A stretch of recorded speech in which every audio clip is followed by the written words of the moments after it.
Some of the results are in for San Francisco's $15 minimum wage, not fully implemented, but they've had 60 restaurants closed since September, including AQ, that voted the best new restaurant in the country in 2012, where it had a profit margin of 8.5%. It's now closing as the profit margin is under 2%. The restaurant owner who had to close his doors says you only charge so much money for tamales. The idea was that people would make more money. They had more money to spend themselves. They go out and buy stuff, like the old Henry Ford adage, I want to pay my workers enough so they can afford to buy a car that they make. I understand all that is great stuff, but if you're a restaurant owner and the profit margin is razor thin, you got to sell a lot of tamales. And surveying a restaurant and demanding a living wage, sometimes it can be tough, depends on how you want to live.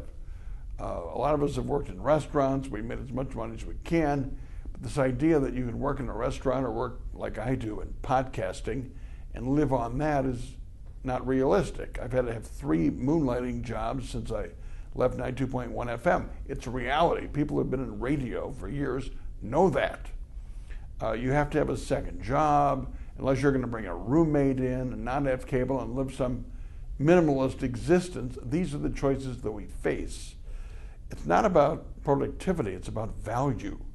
If the owner of the business thinks he or she can pay you so much and not lose out, and if losing you is worth it, they can hire somebody else, they will. If they don't want to lose you, they'll pay you more. That's all about value. We don't get paid by productivity. Somebody else can do it. That's the sad reality of capitalism.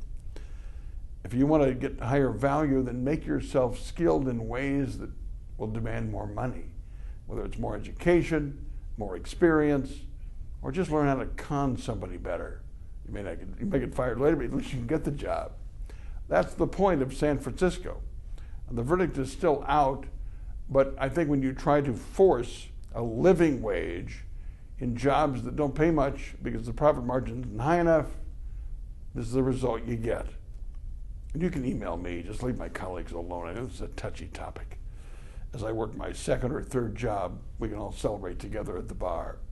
My 2 cents, my 2 minutes, are brought to you by Capital Consultants and Edge Construction. Mike Tuig and his staff can read your basement, your kitchen, your bedroom, your dining room, or your staircase, make your home feel just like home. We'll talk about this and more Monday at 5 p.m. on the new Mitch Henck Show on madison.com. See you then.